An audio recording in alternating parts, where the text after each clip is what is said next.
In the early hours of February 14th, 2000, in the small town of Shelby, North Carolina, a case began that would go on to become one of the most perplexing missing child investigations in the United States. It is a case defined not by what is known, but by a series of decisions that, even decades later, remain difficult to explain. At the center of it is a 9-year-old girl named Asha Degree, who left her home in the middle of the night during a storm and was never seen again. To understand why this case continues to resist explanation, it is necessary to begin with who Asha was, because the most troubling aspect of this case is not simply that she disappeared, but that her actions on that night appear to contradict everything known about her personality. Asha lived with her parents, Harold and Aquila Degree, and her older brother in what has consistently been described as a stable and structured household. There were no reports of abuse, no signs of dysfunction, and no indication that she was under any kind of distress that might explain a sudden decision to leave. She was considered responsible, disciplined, and cautious. Teachers described her as quiet but engaged, someone who followed rules and took her responsibilities seriously. She had no history of running away and no known behavioral issues, but one detail stands out more than any other.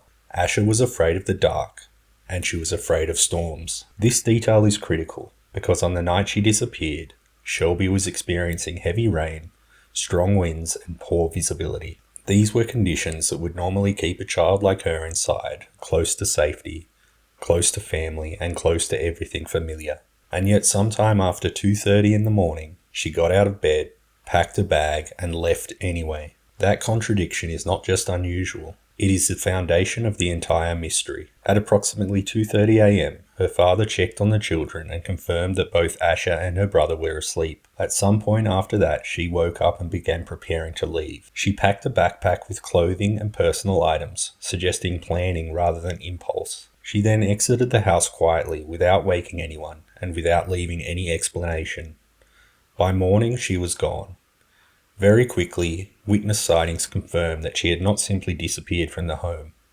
Multiple motorists reported seeing a young girl walking along Highway 18 in the early morning hours, alone in the dark during a storm. One driver turned around to check on her. As he approached, Asha ran off the road and into the woods. That moment matters because it tells us something critical about her state of mind. She was not looking for help, she was avoiding it. Search teams later found items linked to her in a nearby shed, indicating she had taken temporary shelter from the rain. But beyond that point, the trail disappeared. There were no clear footprints leading away, no signs of a struggle, no indication of what happened next. And then, over a year later, something was found that changed the entire direction of the case. Her backpack, buried and wrapped in plastic, hidden in a way that made one thing immediately clear. Someone else had been involved. As the investigation evolved, law enforcement began to focus less on the idea that Asha had run away and more on the possibility that she had encountered another individual. For years, there were no publicly identified suspects, but there was one detail investigators held onto tightly: a vehicle. Witnesses described a dark green car, possibly an older model Lincoln Continental, seen in the area around the time Asha disappeared. At the time, it was just a lead, a loose thread, but over the years, that thread began to tighten. More recently, developments in the case have pointed towards specific individuals, although it is important to state clearly that no one has been convicted and many details remain sealed. Investigators executed search warrants at multiple properties tied to individuals they believe may have had some connection to what happened that night. These were not random searches. They were targeted, deliberate, and based on information that law enforcement considered credible enough to act on decades later. What makes these individuals relevant is not just proximity, but overlap. Overlap with the area where Asha was last seen. Overlap with the timeline.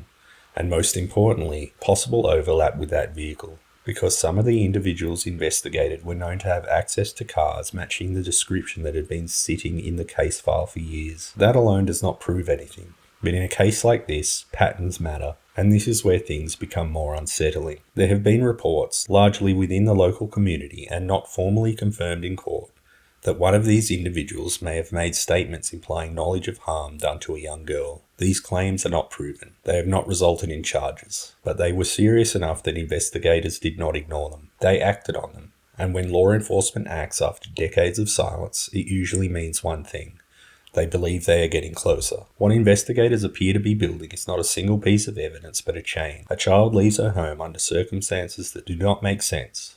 She is seen walking along a highway. She avoids help. She disappears. A vehicle is reported in the area. Years later, individuals connected to a similar vehicle come under scrutiny. Statements emerge that raise further questions. And physical evidence, her backpack, is found hidden, not lost. Each piece on its own is not enough, but together they begin to form a picture. And that brings us to motive. Because if someone picked Asha up that night, the question is not just who, but why. One possibility is opportunistic abduction. A driver sees a child alone on a dark road in the early hours of the morning during a storm. That situation is rare. It is vulnerable, and for the wrong person, it presents an opportunity. But opportunistic crimes are often messy, unplanned. The burial of her backpack does not feel reactive, it feels deliberate. Another possibility that Asha being taken was not random at all, that she was targeted, that someone knew enough about her or her environment to anticipate her movements. If that is the case, then her leaving the house may not have been entirely her own decision. It may have been influenced, encouraged, or expected. And if that is true, then the motive becomes darker, because it suggests intent long before the night ever began. There is also the possibility of grooming, where a child is gradually influenced over time by someone they trust.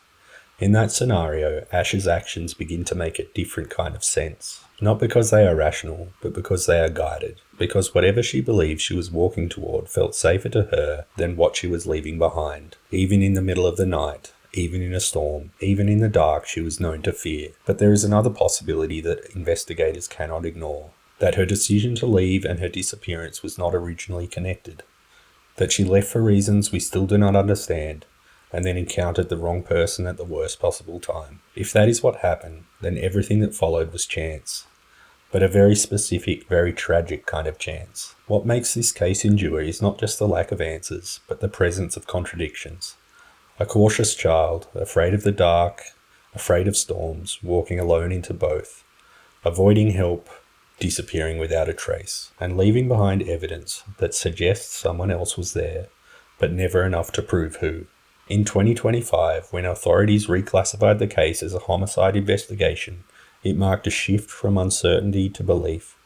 Investigators now believe Asha did not survive, but belief is not closure, and it is not justice. More than 2 decades later, the case remains open.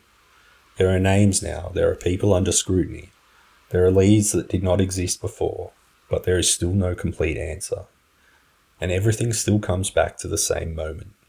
A 9-year-old girl afraid of the dark, afraid of storms, stepping out of her home and into both. Whatever made her do that is likely the same thing that explains everything that followed.